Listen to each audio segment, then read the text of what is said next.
Good morning, I'm Angelo Castro III. I'm Angela, and we are the Castros. We bring you the news. And the views that make you think. Sometimes we agree. Sometimes we don't. This is News and Views. And here are today's headlines.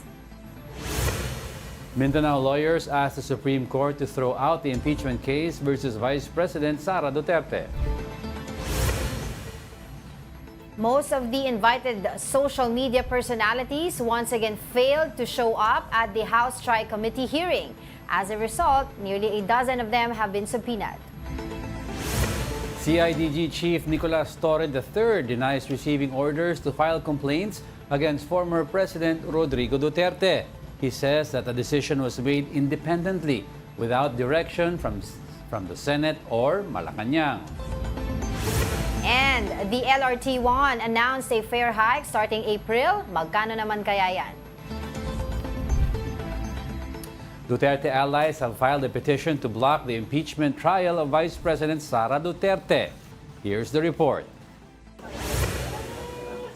Allies of the Duterte family have filed a petition before the Supreme Court to halt the impeachment trial of Vice President Sara Duterte. Among their petitioners are lawyers Israelito Torion, legal counsel of detained Pastor Apollo Kibuloy, and Martin Delgra, former LTFRB chief under Rodrigo Duterte's administration. They have requested the Supreme Court to issue a temporary restraining order and the writ of preliminary injunction to block the Senate from moving forward with the impeachment trial. Torion argued that the articles of impeachment filed against the Vice President are defective. He added that they failed to meet the constitutional requirements for verification and proper initiation of impeachment proceedings. Kung tinama nila yung ginawa sa House, sang-ayon sa saligang batas, wala po kami rito, hindi kami magpa-file. Talagang nakita nyo naman siguro, ni railroad yung proceeding. There was no debate, there was no deliberation. It was just introduced and voted upon. In response, one Rider Party List Congressman Rog Gutierrez maintained that there was nothing unconstitutional about the impeachment. Naniniwala po kami na kompleto po yung aming articles of impeachment, including the process in which it was transmitted to the Senate. Ayon po sa ating saligang batas, yung Constitution, nandun naman po yung mode. So I'm not sure po kung anong basis na sinasabi na flawed yung impeachment po. For now, the Supreme Court has ordered the Senate to comment on a petition for mandamus, which seeks to initiate the impeachment trial without delay. Mobile journalist Marymon Reyes, we are One News. Meanwhile, senators are still divided if the upper chamber should now act on the impeachment complaint. Senate Minority Leader Coco Pimentel called on Senate President Chis Escudero to begin the trial, saying it is the Senate's constitutional mandate to do so. Speaking up for the first time, Senator Risa Ontiveros says she also believes the Senate should get to it. But Senator Amy Marcos, a known ally of the Vice President, believes that the impeachment trial can wait until after the elections.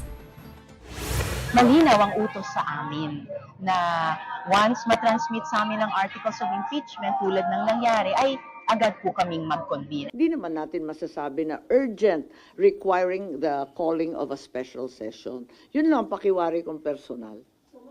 Parang hindi justified dahil hindi naman siya urgent. Let's talk more about the petition against the impeachment of Vice President Sara Duterte. Joining us now on the line is Attorney Israelito Torion. Good morning. Thanks for joining us today. Hello, good morning, and good morning to all viewers and listeners of this popular station, ma'am. All right, Attorney, let's get right to it. First of all, yung petition na final niyo po sa Supreme Court, are you doing that on your own volition po or are you representing officially po yung kampo ni Vice President Sara Duterte?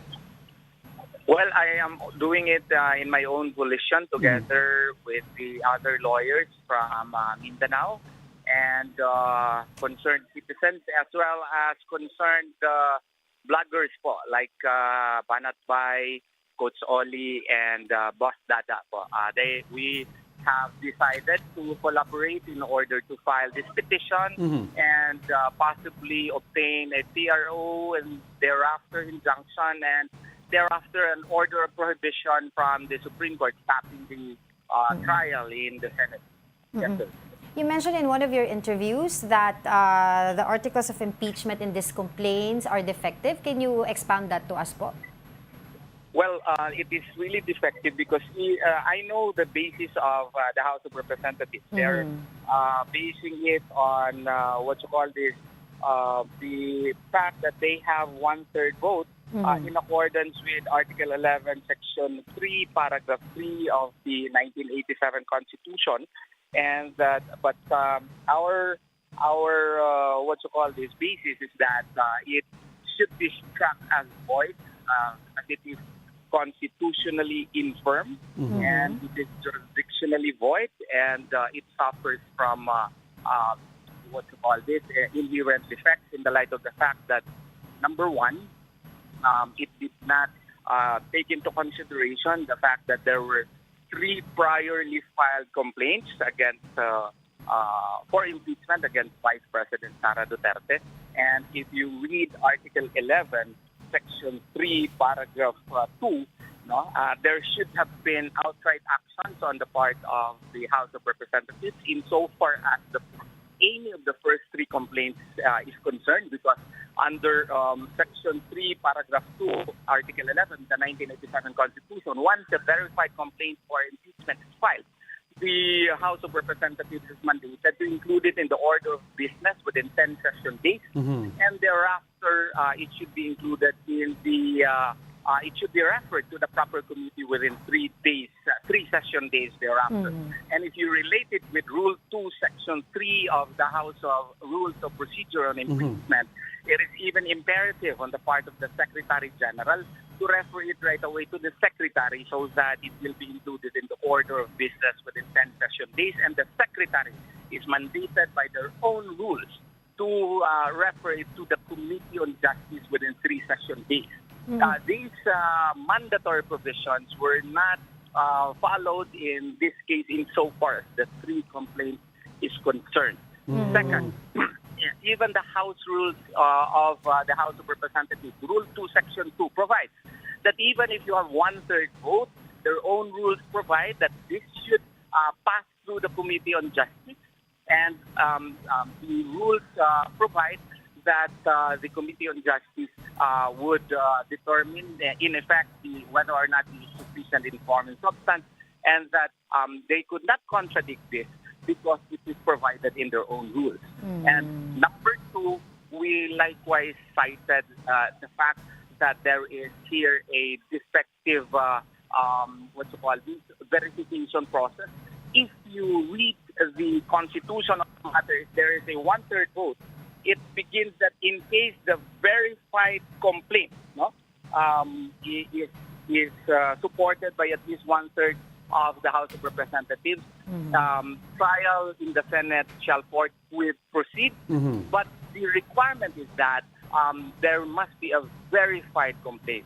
And verification implies that you have personal knowledge of the fact that you have stated in the impeachment complaint, and you have assessed the evidences thereof, and you have seen on TV that on February 5, the congressman did not even know the subject matter of the House caucus, and they had only very limited time within which to read the complaint, much more assess the evidences attached in the complaint. So therefore, if you relate it with Rule 4, Section 14 of their own House rules, they even have the wordings of the verification that should be cited in the complaint.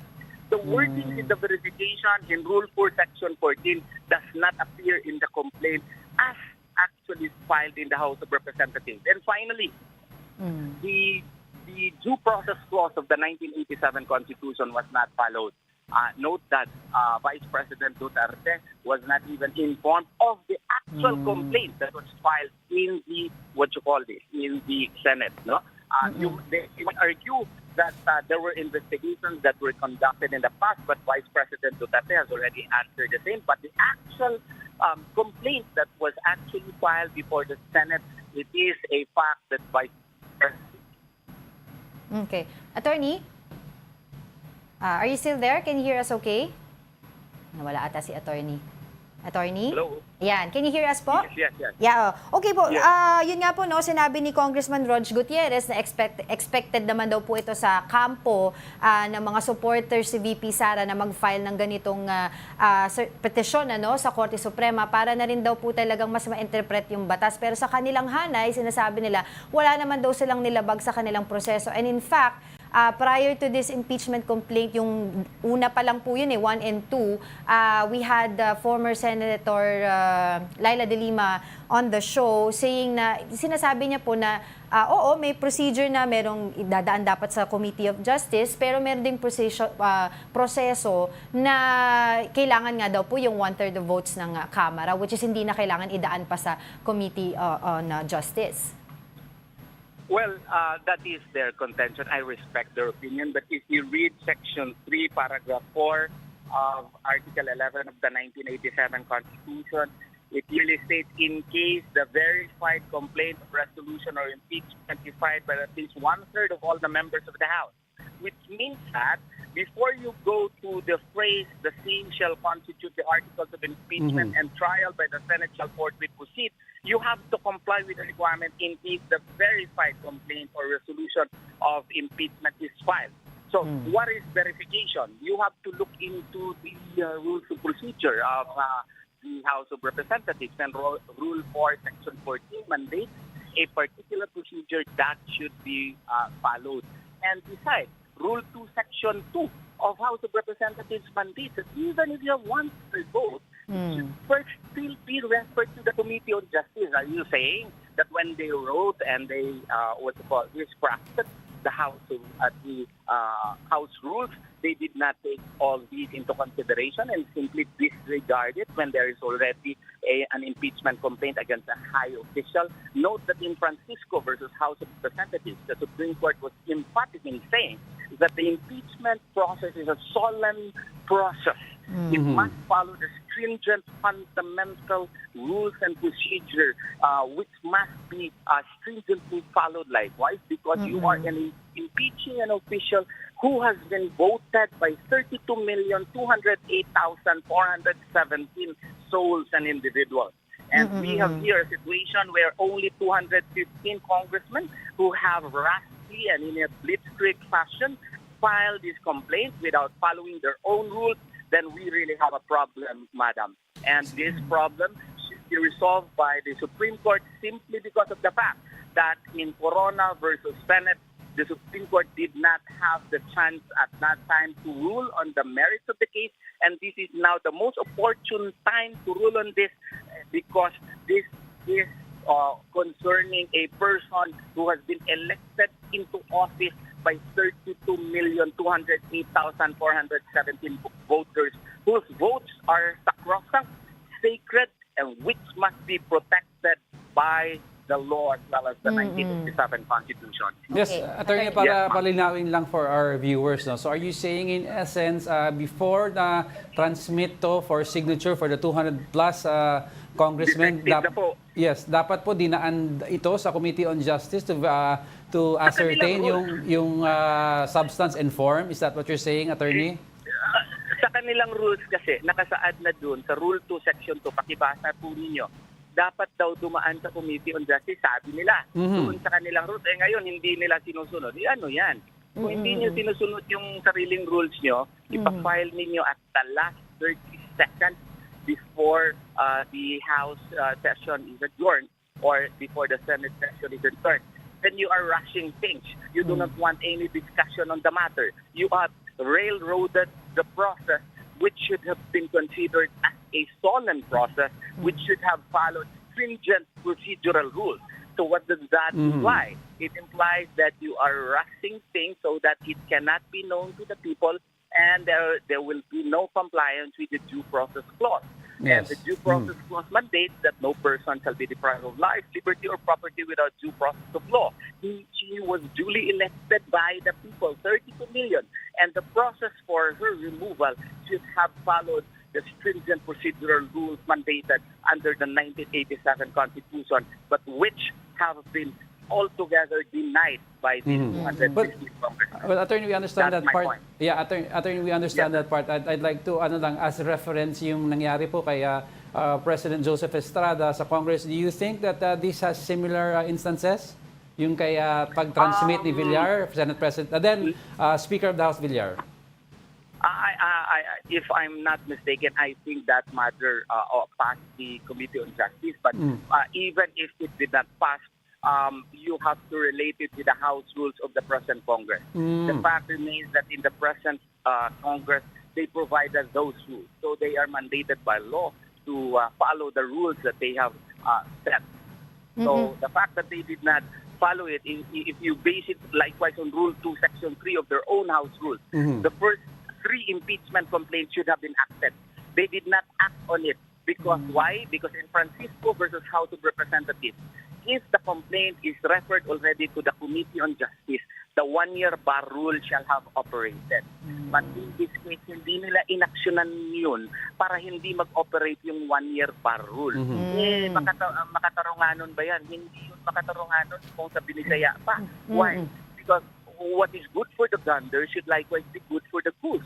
And if they acted on any of the 3 complaints, yung 4th complaint, void na yon. Ang problema pa nito, yung 2nd complaint, si Representative Franz Castro, siya yung nag-endorse. Pero nung pumirma siya doon sa 4th complaint, no, hindi man lang yan dinisclose na meron ng prior complaint against Vice President Sara Duterte. This is a violation on certification against non-forum shopping and violation likewise of the verification rules. No? So if we should be consistent. If we want the rule of law to prevail, then the rule of law should apply even if you hate the person, granting that you hate Vice President Sara Duterte. Well, attorney, sinasabi kasi nila, consolidated na daw yung complaint na yun from complaint 1 and 2. Pero, attorney... That's a new argument. That's a new argument. The end which cannot be considered simply because of the fact that it is nowhere stated in the petition that it consolidates the first 3 complaints. As a matter of fact, there are new matters which are stated in the 4th complaint. Like, for example, the threat to life to Vice President, threat to life to the President Marcos. If it's stated in the first 3 complaints, it is nowhere there. That's baloney. I'm usually respectful, but when I'm seeing a lie, then I must say it also point blank. Well, antayin natin, attorney, yung magiging aksyon ng Supreme Court dito. Pero gusto ko lang din po malaman, attorney, hindi lang po kayo, grupo po kayo na nag-file po nitong petition na to sa Korte Suprema. Yes, 29 kami. 29 yes, at nakita ko nga po dito, Opo. isa dito si former chair ng LTFRB, si Martin Delgra, and you have Acosta, councilor sa Davao. How did you come up with this team po? Paano nyo po ba napag-usapan itong gagawin po ninyo na ito? Honestly, when I saw the impeachment complaint filed, I saw very glaring mistakes and I could not sleep at night. So I drafted the complaint. I first drafted the complaint together with my associates. I have many lawyers in the office led by my vice dean, Attorney Resty Rizada Nolasco, and we drafted the complaint and then we showed it to them. Okay, would you be willing to join me on this? And they have some suggestions. I revised it. So they were convinced. And 29 na. May mga political bloggers pa. May prominent lawyers pa in Butuan. May magsama sana mga taga-Cebu, Dumaguete, Manila. Pero yung coordination sa pagpirma po, napakahirap yung verification requirement. Sabi ko sa kanila, mag-intervention na lang kayo. And may mag-intervene pa niyan, ma'am. Tingnan mo, attorney, mag-intervene pa. Attorney, very quick na po. Sorry po, we don't have much time. Tanong ko lang po, I understand that you answered kanina that this is on your own volition, itong pag-file sa Korte Suprema. Pero after this po ba, nagkausap kayo ni VP Sara or before filing Wala this? po. Meron po ba kayong pag-uusap Wala na po. sinabihan niyo po siya na Wala po. gagawin niyo po ito? Wala. Hindi kami nagkausap ni Vice President Sara Duterte. Sana po magkausap kami pero hindi kami nagkausap po. Okay. You can verify that. You can have all the CCTV work. Wala po kaming panahon magkausap po ni VP Sara po. Well, on that note, maraming salamat po sa inyong oras and hopefully we can still invite you po para po matanong naman po tungkol kay Pastor Apollo Kibolay. But for the meantime, maraming salamat po sa inyong oras, Attorney Israelito Maraming Torion. salamat din. Thank you. Maraming salamat din po. Thank you. Bilang Pilipino, bilang Pilipino. Senator Bongo reacted to former President Rodrigo Duterte's controversial remark about killing senators. Go said he was not surprised, stressing that Duterte was simply joking.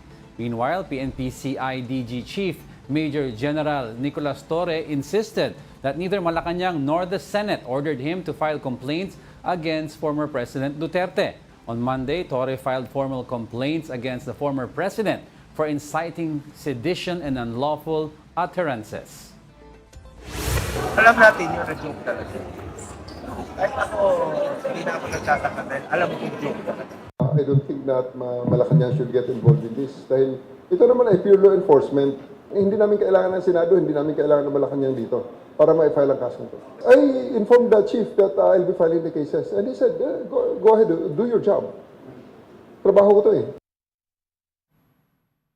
Expected naman yan kay Senator Bongo. I mean, when he was still under the cabinet of President Duterte and he would say things na medyo controversial, ang laging reply nila is... The next day, always joke. It's Visayan humor daw and it's a joke. Well, it might be the case, no, but it's very dangerous to say that you want, whether a joke or not, to kill 15 senators because of all the millions of followers of the former president. Baka may isa dyan na medyo gullible. For example, case in point, yung kay before when Trump was campaigning, di ba? They heard rhetorics from the other side. There was one gullible fanatic who took it into his own hands to try to assassinate then the candidate Trump. And what's also disturbing, yung mga nabanggit ko rin to yesterday, yung crowd cheering also, patayin, patayin, di ba? So, I don't know with them. Ito ba ang kultura na gusto ituro natin sa mga bata? Well, we should also ask that question. But we understand what they're talking about, na that's his character. Hindi na tayo nasanay Kumbaga, tayo. nasanay tayo 6 dyan years. actually So, And the only difference lang now, may mga nagsispeak up. Actually, noon kasi yung tail end ng presidency niya, when he was like that, hindi na tayo nagugulat. We were just used to it. Yeah. Honestly, we were just used to it. But this time around, we're under a different administration and they might not look highly upon these kind of remarks. All right, coming up. Congressman Rodante Marcoleta and Coast Guard spokesperson Jay Tariela figured in a heated exchange during a House hearing. And the PCG condemns the dangerous maneuvers of a Chinese helicopter over Scarborough Shoal. We'll be back with more stories after the break. Keep it here on One News.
Good morning. You're still watching News and Views here on One News. A heated exchange took place between Representative Rodante Marcoleta and Philippine Coast Guard spokesperson Commodore J. Tariela during the House Tri-Committee hearing on misinformation and disinformation. The dispute centered around the use of the term West Philippine Sea. Here's the report. Ako'y binabas po ng, hindi naman po masyadong marami, ngunit dahil nga po dun sa pagkakasabi ko na there is no such thing as West Philippine Sea. This was the opening statement of Sagip Party List Representative Rodante Marcoleta during the Second House Tri-Committee hearing on misinformation and disinformation. On February 4, Marcoleta said that there is no such thing as West Philippine Sea because it is not recognized by the international community. His statement prompted responses from Tariela as well as netizens. I was called a traitor at yung statement ko raw is a disservice to the nation. It came from no less than the spokesman of the Philippine Coast Guard. Let's put it on record. I did not use the word traitor in describing your statement that the West Philippine Sea ay kathang-isip lamang po. Let me read my post on X. I stand by the statement of President Bongbong Marcos. Marcoleta asked Tariela why he hadn't issued a statement clarifying that the traitor remark did not come from him. Hindi ka man lang gumawa ng effort, for example, na I did not say that. Hindi mo lang sinasabi. But you know, people are bashing me. I am pro-China. Again, Mr. Chair, I never said that you are a traitor. That is clearly posted on my Twitter Pero account. hindi ka po nagbigay ng paliwanag na sinabi mo sana doon sa social media din. Bakit nyo ina-ascribe sa akin na sinabi ko na traitor si Kong Marcoleta? Tariela insisted he is under no obligation to defend Marcoleta from online critics. Why would I go to the extent of defending you and you are running for Senate? I might as well be interpreted as running for supporting somebody for public office. Why would I even defend you if you're calling me gago? As a commissioned officer of the Philippine Coast Guard, being a spokesperson, calling me mangmang. In the end, Marcoleta stood firm on his position, asserting that the Filipino people's understanding of the term West Philippine Sea needs to be corrected. Dapat nating i-educate ang ating mga kababayan. Yun ang pinagmulan nun. So it is not disservice. I do not deserve to be called a traitor just like that. Kasi ang gusto kong mangyari, lumitaw na mainformahan natin ng tao na sa ngayon hindi pa talaga naitatala officially yung West Philippine Sea. Before the hearing, Tariela emphasized that disregarding the term West Philippine Sea undermines the Philippine Coast Guard's efforts to protect the country's rights and sovereignty. Well, Finally, nagkaharap na sila. Si Commodore J. Tariela man sumusunod lang sa utos and sa chain of command, which is the President of the Philippines, si Bongbong Marcos. And what's happening now is exactly what China wants to happen, to see discord and disagreements over Between us. a national stance between kapwa Pilipino. You will not see that in China. Yes. If there is dissent, they are quiet about it. But generally, They fix it among themselves. the entire chain of command follows its orders. Makikita mo isa lang ang stance nila. Oo, Kasi pwedeng gamitin yung yung pahayag ni Congressman Marcoleta about it, 'di ba? Yeah, Yung kasi unang is- hearing, pwedeng sabihin, even nga their congressman acknowledges na He is a lawmaker. Granted, diba? ang sinasabi naman ni Congressman Marcoleta, technical, he doesn't really mean na hindi atin. He just means the term, but it could be picked up kasi by agencies and it could be Mahilig pa naman sila mag-splice and interpreted as such, or even he doesn't agree Yeah. with his own government. Even their lawmaker, one of their lawmakers, sasabihin gano'n, di ba? Oo. So, ingat-ingat lang din tayo on what.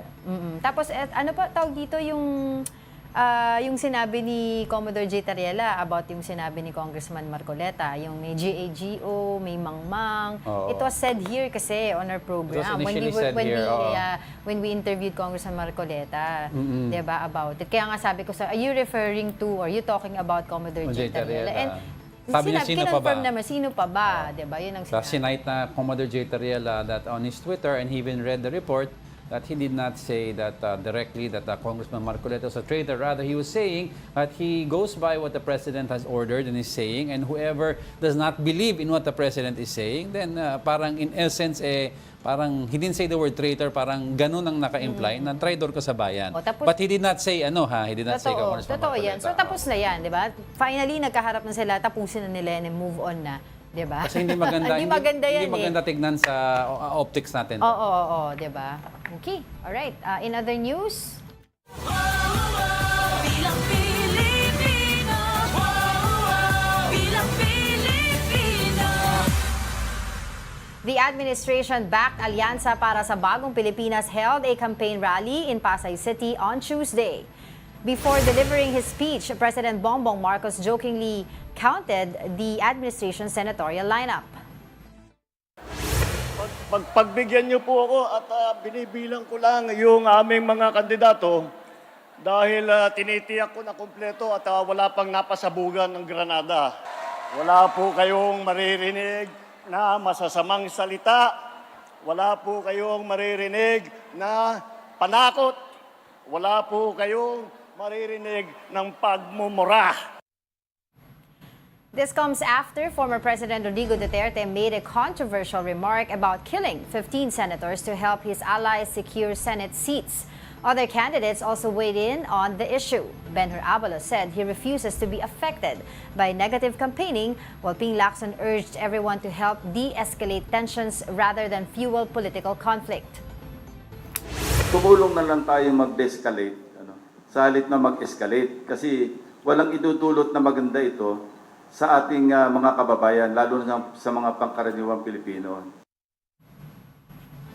Meanwhile, senatorial candidate Franz Castro shrugs off allegations of being a member of the New People's Army. In an interview with 1PHS Sa Totoo Lang, Castro admitted that she had been an activist because she is fighting for genuine change. She added that people should instead focus on her track record in governance. Kasi parang kung sino man yung nagsasalita na pumupuna sa gobyerno, parang kinoconsider na agad dyan na rebelde o lahat nga ng mga ipinasa nating mga panukalang batas ay nakatulong talaga sa aking constituents. So, yun yung naman doon, yung masasagot ko dyan, yung aking track record at ano yung naging, hindi rin ako involved sa mga graft and corruption. Castro also clarified that her child abuse case is still pending in the Court of Appeals. She insisted that she rescued the children and that the issue was only politicized. Kung nga talagang tinaya ko yung buhay doon para ma-rescue yung mga bata na estudyante. Along the way nga, binaril pa nga kami, yung aming van. Kaya yun yung tunay na pangyayari. Sana nating nakita rin at sana ma-review ng Court of Appeals yung dahilan bakit yung mga bata at mga estudyante ay napilitang magpa-rescue o napilitang umalis dun sa lugar sa ganung oras. I remember that when she supposedly took the children and transported them, ang sinasabi ng isang panig na pinilit daw kunin yung mga bata. But then some of the people from the school said silang nagpakuha. Silang humingi nga sila ng tulong. Because they were scared already, natatakot sila. And they went there and they helped them on their own volition. Pero bago pa man makapagsabi. Pero the court decided bago pa man makapagsabi kasi sila Rep. Franz Castro na ano yung nangyayari, lumabas na kasi yung issue na kinuha ang mga bata. Yung pala parang kinuha lang, tinago ng sandali dahil natatakot yung mga bata. So pending pa rin naman yung kanyang kaso sa Court of Appeals kasi nagkaroon ng desisyon So that's why nagkaroon sila ng appeal doon sa Korte Suprema. Yes. So yun, isa yan kasi sa binibira sa kanya 'di ba? Dahil alam naman natin how active Representative Franz Castro is and 'di ba doon sa mga mali na nangyayari. Nakikita niya na para sa kanya ay mali na nangyayari sa gobyerno. We all know sa last administration ni Pangulong former President Duterte, a lot of the progressive groups, yung Bayan and yung grupo nila Franz Castro, Makabayan Bloc were tagged as communist or NPAs by then President Rodrigo Duterte. And this has been disputed time and again that hindi sila NPA, rather inamin nila na lumalaban sila because they have a different way of thinking as against kung ano yung iniisip ng presidente. Yung meron silang sa tingin nila tama. Separate ideology from that of the government. But going back doon naman sa campaign rally nila PBBM, no, para doon sa Alyansa ng Bagong Pilipinas, di ba natawa nga tayo doon sa nag-joke siya, nagbibilang. So yun nga, sabi ko nga din yesterday, I wish we could talk about more about the solutions na kailangan natin dito sa Pilipinas instead yung mga bangayan nila na ganyan. Diba? Kasi What was ano pa, I don't know kung kakatawa, but itong dalawang kampo na nagbabangayan, sila ang nangaaway at that time sa pink wave ni then Vice President Leni Robredo na tumatakbo for president. They were ganging up on the Vice President then and they were together as a unity team. Yes. Ngayon, sila nagbabangayan. Yan yung promise nila nung tumakbo sila ng 2022. Sila nagbabangayan and now you see the other camp which is sila Leni, sila Kiko, sila Bam, they're just quiet on the other side. So parang what is happening to this political landscape na parang nag-iiba na. Yeah. Anyway, in other news, for the second time, vloggers invited to the House inquiry on disinformation and fake news skipped the hearing. Some of them cited in their letters the petition for certiorari on the hearing that has been filed before the Supreme Court. This prompted panel member Congressman Stephen Paduano to move to issue subpoenas against them. These include former Press Secretary Trixie Cruz Angeles and influencers like Crisette Laureta Chu, Sas Rogando Sasot, and Mark Anthony Lopez. Also failing to heed the House panel's invitation were representatives from Meta and ByteDance, the parent companies of Facebook and TikTok. There's a motion to issue subpoena to all those mentioned by the Honorable Paduano for not attending and answering the show cause order issued by the three committees. Duly seconded. Do I hear any objection from the members? Hearing none, the motion is carried.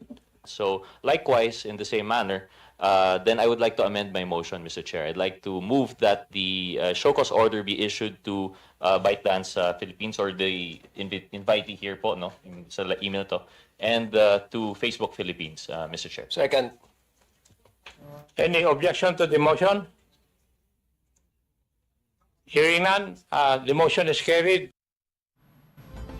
For context, kasi naka-receive ng letter ang TRICOM from White and Case on behalf of Meta. Yan yung parent office ng Meta dito. O saying na yung Meta cannot be invited sa, yung Facebook PH natin dito cannot be invited kasi nga this is an international company. So sinasabi ng like si Congressman Rog Gutierrez na bakit naman yung Alphabet at saka yung Google, they were there yesterday, 'di ba? And they are also international Parang companies. sinasite ata ng Meta kasi walang jurisdiction over them. Hindi pwedeng imbitahan. But they're not being called in naman para akusahan sila. They're being called in as a reference to help us craft a law to help them kasi anong magandang guidelines yung pwede natin kasi the burden of regulation is now with Meta and ByteDance kasi with regards to how they control the influencers. So parang lalo pa sa Meta ngayon, 'di ba, they removed yung fact-checking nila option. So now, parang ang gusto lang gawin natin is let's have our own set of laws here na that will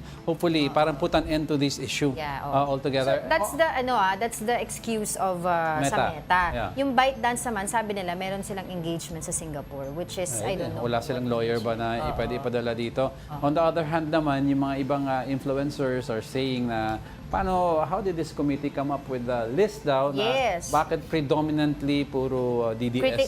Critical of the government. Puro DDS. Davao tuloy. Si Duterte, diehard supporters. So, that's their claim. That's their claim. But there were others naman who were invited as well na hindi rin naman nakapunta.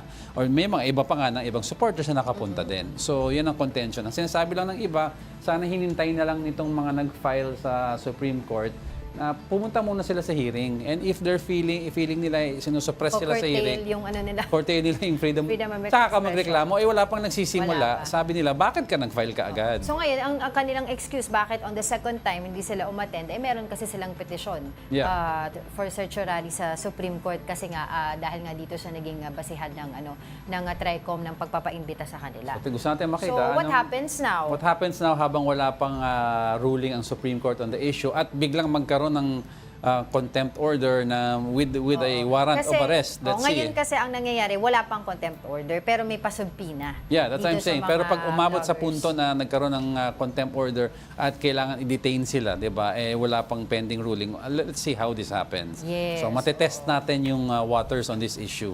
So we're trying to get in touch with Congressman East Barbers para malaman natin. To get clarity. Oo, tsaka ano ba nangyari dun sa naging hearing nila yesterday? Yeah, oo. Sino yung Meron ba tayong mga bagong information that we need to know? All right, don't go away. We're not done yet. Please stay with us.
Welcome back. You're still watching News and Views here on One News.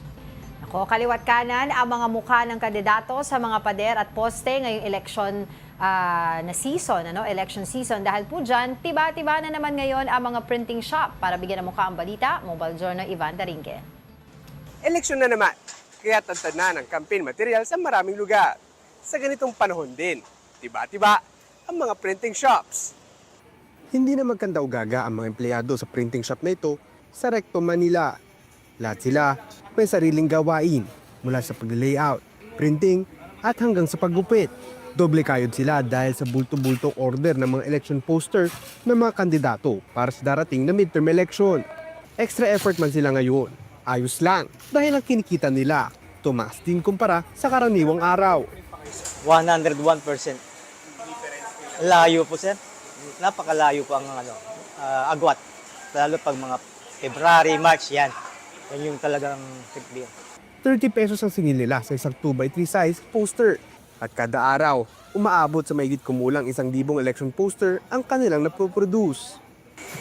Ito yung dalawa sa tatlong tarpaulin printing machine na siyam na oras na nag-ooperate na kaya mag-produce ng nasa 1,000 2x3 feet ng mga tarpaulin. Ito ang tamang sukat na naayon sa guidelines ng COMELEC na sinusunod naman ng mga printing shop dahil naman sa dami ng order. First come, first serve ang sistema. Ito ay para maiwasan ang gulo at masigurong maayos ang daloy ng kanilang trabaho. Tatapusin namin yung nauna.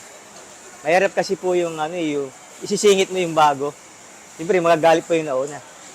Ayon sa Republic Act No. 7166, Section 13, may spending limit ang mga kandidato.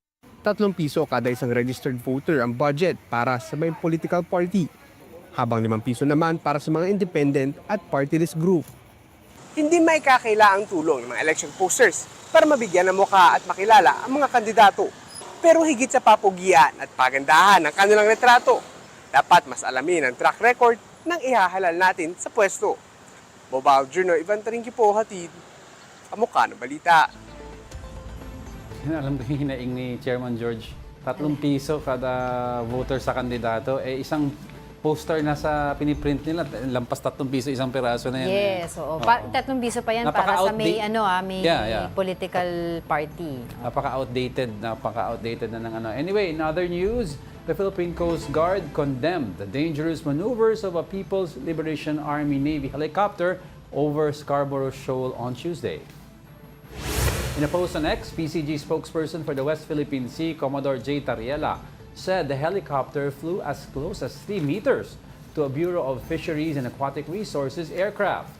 The BFAR aircraft was conducting a maritime domain awareness flight when the incident occurred. Tariela called the maneuver a clear violation and blatant disregard of international aviation rules, warning that such reckless actions pose a serious risk to the pilots and passengers aboard the BFAR aircraft. Yun. Parang dumating pa daw sa point na parang nagkaroon ng virtual hide and seek. Sabi, kasi meron palang ibang mga journalists na on board doon sa BFAR. So, nung parang nawawala yung, ang tawag dito, nawawala yung helicopter ng PLA, biglang nagpakita daw sa port side ng BFAR's plane. Tapos nagulat na lang sila, napasigaw pa nga daw yung isang journalist 3 doon. meters? So, Yes, palapit ng palapit. So, nag-radio challenge sila, tapos nag-radio challenge din 19 times ang BFAR, saying na, hello, dito sa atin. Alright, sige, balikan pala natin. Fake news.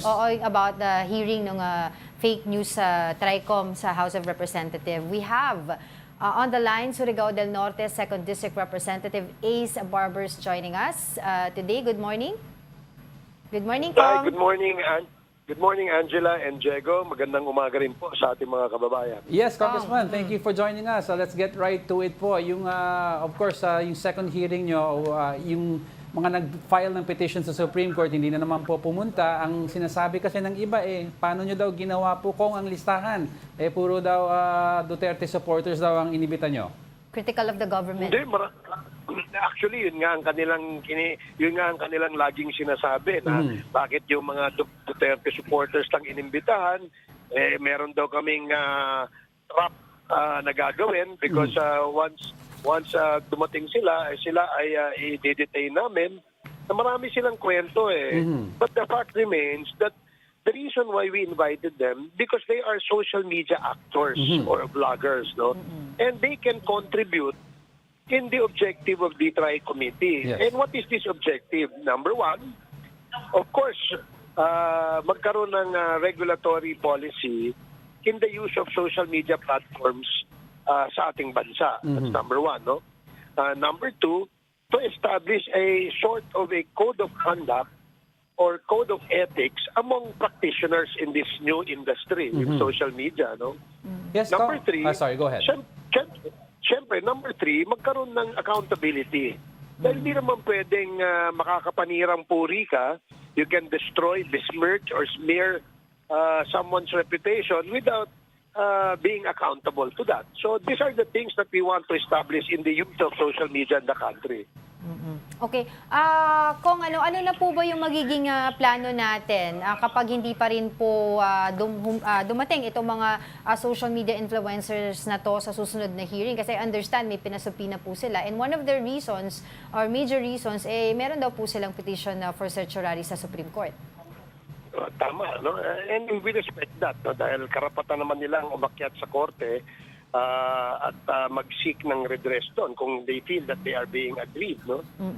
Pero sa punto naman ng rules ng ng ating Kongreso, sinasabi doon that once you violate the rule, merong rason o basisyon para i-cite ka in contempt.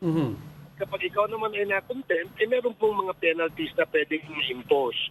Now, ano ba yung ma-violate na rule? No? Ito pong invitation na ito, 2 beses pinadala sa kanila, sila hindi sumipot.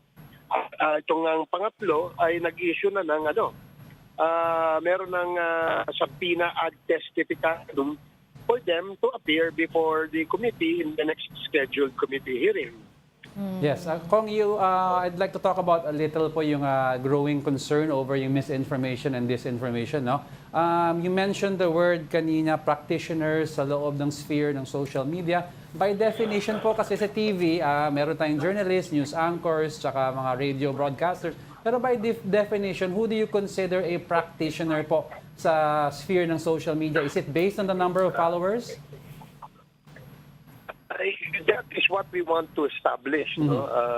Kasi nga, kahapon may nag-propose na isang vlogger din, sinasabi niya, dapat magrehistro yung mga social media actors na yan, no? Yung mga sinasabing vloggers, no? Para makilala natin. Hindi sila pwedeng magtago under a pseudonym, no? Yeah. Hindi naman silang pwedeng naninirang puri, pero ang totoong pangalan nila ay hindi nila ine-expose. No? Parang merong kaya nga ang real objective of the committee is to establish this regulatory policy. Diba? Kaya nga kung napag-usapan na kailangan mag-register yan, kukuha ng driver's license, kailangan naman ibang gamitin mo, di ba? Na alam kung saan ka nagpira. Kasi dahil may address mo. Yes. Diba? All these things are just regulatory that we know they are all legitimate, no? They are all using these platforms to educate the public, talk about public interest, and not besmirch or smear anyone. Now, if they decide to become followers of a certain politician, they can do so. Hindi naman natin pipigilan yun dahil karapatan nila yan. No less than the Constitution guarantees, no? The freedom of speech and expression, and we will respect that. Wala kaming plano, wala kaming layunin na kitilin yung malayang pagpapahayag ng bawat sinuman o bawat Pilipino dito sa ating bansa. And we will strike a balance. Okay. Kung what have we gotten so far po after po ng 2 hearings natin sa TRICOM? And are we planning to invite more personalities? Meron po ba kayong nasa isip na iba pang known personalities na may invite? And do we have a timeline on this? Kong? Kong, papihit lang po ng konti, medyo nawawala po kayo. Kong? Hello? Yes, yan. Yan po, Kong. Go ahead po. Yeah. as the timeline is concerned, we're hoping na matapos ito bago mag-adjourn sinidie ang kongresong ito, yung 19th Congress. No? Pero kung hindi naman po ito aabot, we are hoping also that in the next Congress, yung 20th Congress, the committee will still file whatever proposed legislation that we wish to come up in this particular TRICOM hearing. Yes, and alam ko yung gipit kayo sa oras, Kong, no? Pero ang sinasabi ng iba, very critical daw ang participation ng Meta dito at saka ng ByteDance. No? If they continue po not to attend the hearings, ano po ang gagawin natin, Kong? Sabi ko, importante nila dahil sila yung platform na ginagamit. They have to cooperate with the government. Personally, dapat siguro gumawa tayong batas na kumuha sila ng franchise sa ating gobyerno. Kaya ng pagkuha ng legislation ng franchise ng national government. So, linawin ko lang po, no, medyo nawawala po kasi kayo kung to be able to hold platforms accountable ay meron po kayo naiisip na gawa na lang po ng batas na kumuha sila ng franchise dito sa atin. Tama po? Sitting na pinapanukala ng mga kasamahan ko at ako, hindi naman po majority ito sa ngayon, pinag-aaralan pa po. Yes. When is the next hearing po? We will have to determine kasi yung tatlong chairman ng tatlong committee ang mag-schedule niyan. Alright, sige. Maraming salamat. Medyo nawawala si Kong eh. Okay, maraming salamat po, Kong. Hopefully we can still invite you again probably this week pa rin para po mas mapag-usapan po natin itong issue na ito and other issues. Maraming salamat po, Congressman Ace Barbers, if you can still hear us. Sayang malabo yung linya. Malabo eh. Pero maganda yung sinasabi ni Kong about yung importance of the participation of the major platforms. Interesting yung sinabi niya about taking a look at the franchise for Facebook. Kasi diba, I was gonna ask niya, how are you going to hold these social media platforms accountable? Diba? Iniisip na lang daw nila, baka daw pa-franchise. Pero maraming magagalit dyan. Go ahead. Anyway, yung pinupuntirya ni Congressman Barbers na accountability ng mga influencers na using pseudonyms kasi naninira sila and they're not using their names. Pwede mo isabihin kasi ang accountable nandyan yung Meta because in order to have an account, a verified account, you need to have an ID ready that matches your name. Yung ID mo and your name matches. Alam ko yan, pinagdaanan ako yan eh. And then you'll have to take a picture pa, you holding your ID. So the mere fact na tumanggap ang Facebook ng pseudonyms at na-verify yung account means may problema sa rules nila. So we'd like to see further how this is tackled in the next coming hearing. But in the meantime, since we're running out of time, I'd like to leave everyone with a quote, hopefully to give you a little comfort with all the conflict that's happening sa eleksyon sa West Philippine Sea. Peace is not the absence of conflict. Rather, it is the ability to handle conflict by peace. Anonymous. And that wraps up today's episode of News and Views. Join us again tomorrow. I'm Angela Lagunsad Castro. And I'm Angelo Castro III. We are one you. All sides, all the time.